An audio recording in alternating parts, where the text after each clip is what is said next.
हम तो कह रहे थे भाई आ जाओ, कोई भी ऑस्ट्रेलिया वालों, न्यूजीलैंड वालों, साउथ अफ्रीकन हो, इंग्लैंड हो, भारत के सुरमा जो आ जाओ भाई, हमारे पास तो वसीम वक्कार और शोएब दोबारा से आ गए।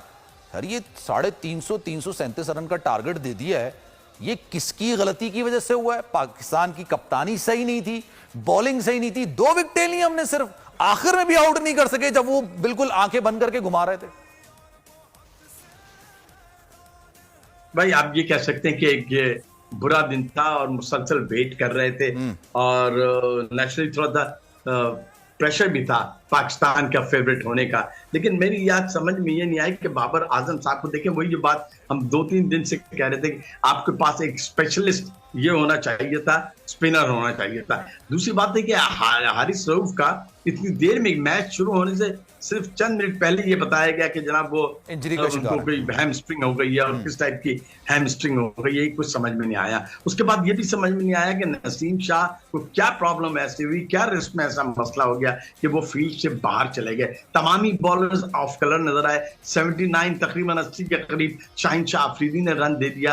मतलब कुछ समझ में नहीं आया कि किस टाइप की बॉलिंग की उन्होंने। और सबसे बड़ी बात ही कप्तानी की बात यह कि आप ये देखिए कि जो इंडियन बॉलिंग कर रहे हैं बुमराह और सिराज, तो 2 स्लिप के साथ कर रहे हैं। हमारे जो कप्तान साहब हैं उन्होंने एक स्लिप भी नहीं ली, एक स्लिप भी। और वहां भी इकबाल साहब, मैं कल से इस बात पे रो रहा हूं कि आपके पास हारिस रऊफ अटैकिंग बॉलर जो आपको शुरू के 3 ओवर्स में विकेट निकाल के देता है, और उसकी विकेटें इस तरह की होती है, या तो बोल्ड मारता है या कॉट बिहाइंड होता है, स्लिप पे जाता है।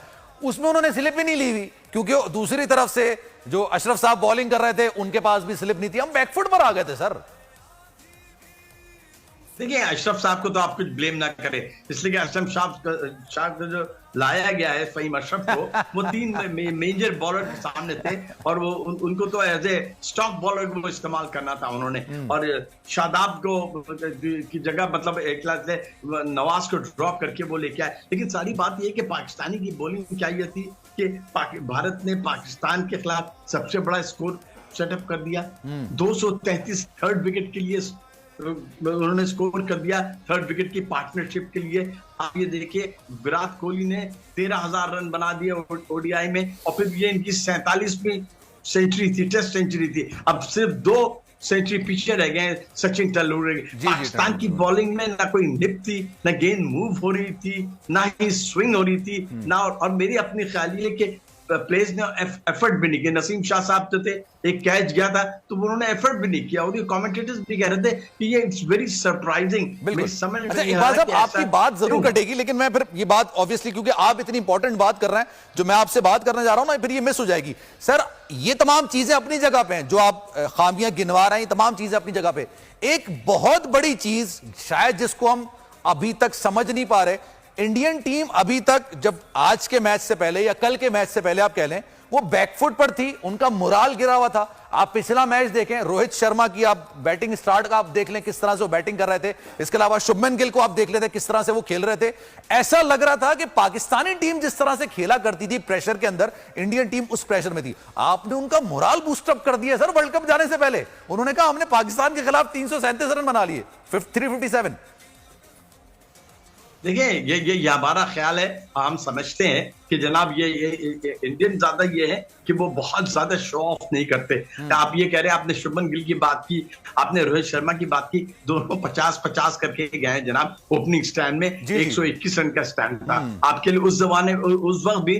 के बाद विराट कोहली और कनूर, लुकेश, राहुल ने ये कमाल की इनिंग्स खेली। वो एक इंजरी के बाद आए, उस इंजरी के बाद आने के बाद उन्होंने पाकिस्तानी बॉलर्स को जिस अंदाज से टैकल किया, जो उनकी टाइमिंग थी, और जिस टाइप के उन्होंने स्ट्रोक्स खेले, 4-5 स्ट्रोक्स तो कमाल की बात है। 10 बाउंड्रियां मारी उन्होंने, 3 सिक्सेस मारे। तो मेरा अपना जाती ख्याल है कि पाकिस्तान की बॉलिंग जो थी वो according to the line of length नहीं थी, और मेरे ख्याल में डायरेक्शन लेस थी। कैप्टन आखिरी के 10 ओवर जो थे वो ऐसा लग रहा था पाकिस्तान की टीम एक बिखरी हुई टीम नजर आ रही थी, बिल्कुल, जिनके पास कोई डायरेक्शन नहीं था। बाबर आजम खुद भी उनके समझ में नहीं आ रहा था कि वो क्या करते। आप ये देखिए कि इफ्तिखार अहमद को वो लेके आए, भाई इफ्तिखार अहमद से आप क्या एक्सपेक्ट करते हैं? वो उनको तो आपने एक चेंज ओवर के लिए लेके आए थे ना। यहां आपका एक्सपोज होता है कि आपके पास एक रियल मानों में एक ओरिजिनल स्पिनर होना चाहिए था भाई। अगर शादाब फेल हो गए थे तो वो ओरिजिनल स्पिनर होना चाहिए था।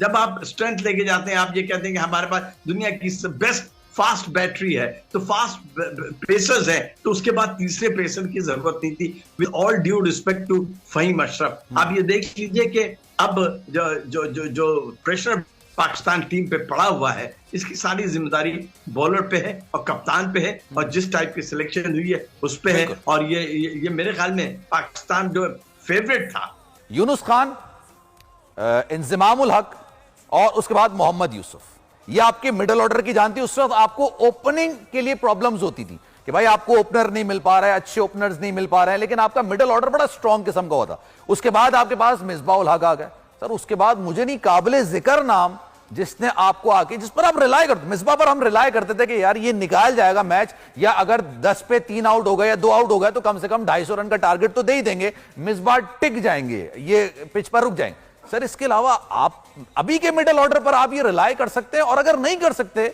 तो सर फिर 50 ओवर क्रिकेट खेलने की उनकी तो बनती नहीं है ना। फिर आप 20-20 तो खिला सकते हैं, लेकिन 50 ओवर का तो गेम अलग होता है। आपने कम से कम 20 से 30 ओवर मिडिल ऑर्डर को पिच पर गुजारने होते हैं सर।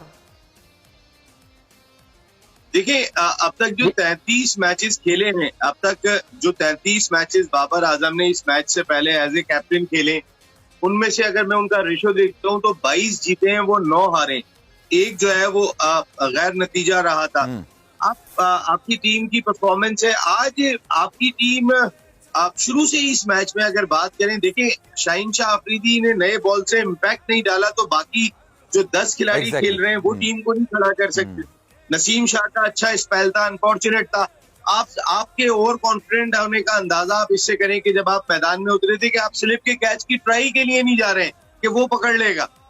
आप मकसद एक, जब मैच आप कोई लगा हुआ खेल रहे होते हैं, आपकी इंटेंसिटी ग्राउंड में होती है, इस तरह का कैच जाता है तो सेकंड स्लिप वाला भी कूदता है उस कैच के लिए, फर्स्ट स्लिप वाला भी कूदता है। यहाँ हम इंतजार कर रहे हैं कि कौन कैच पकड़ेगा।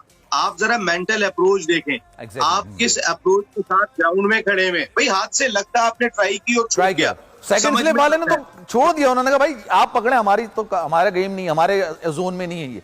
मतलब बड़ी दिलचस्प सूरत हाल थी वो, जो आप जो इस कैच की बात कर रहे हैं। आप रिलैक्स खेल रहे हैं। देखिए वही जो कैच शाहीन शाह अफरीदी, क्योंकि वो पहली गेंद थी नसीम शाह की, शाहीन शाह अफरीदी 6 गेंदें करके जाके थर्ड मैन पे खड़े हुए थे, तो एक फास्ट बॉलर का सांस फूल रहा होता है। वो थोड़ा सा उनका स्टार्ट स्लो हुआ, ये हमारा थोड़ा अनफॉर्चुनेट था कि अगर वहां पे कोई हमारा अच्छा फील्डर खड़ा होता, फखर जमान, शादाब, कोई भी अगर वहां होता, जो कैच शाहीन के पास ही गया जो 6 गेंदें करके गए थे, शायद वो उस कैच पे आगे जाके उसको पिक कर लेता क्योंकि वो फ्रेश होता।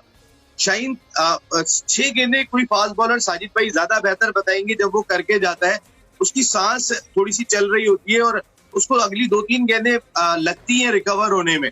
नसीम शाह पहली गेंद पे लग गया शुभमान गिल का, वो आगे गिर गया। बाकी जो कैच गए, रिजवान साहब फर्स्ट स्लिप में आ जाते हैं कैच पकड़ने के लिए और फिर रुक जाते हैं। कहने का मकसद है भाई तुम अगर जब आ ही गए हो तो तुम अटेम्प्ट करो जाके। हमने माजी के अंदर देखा है सेकंड स्लिप में भी विकेट कीपर कैच लेता है। इंटेंसिटी, वो जो एक आप फोकस करके आते हैं ना कि इस मैच में मोइन खान थे, ये बड़े बेहतरीन किस्म के कीपर हुआ करते थे। सेकंड स्लिप पे जाके इन्होंने कैच पकड़ा, या तो आप उसको अटेम्प्ट करें या फिर अगर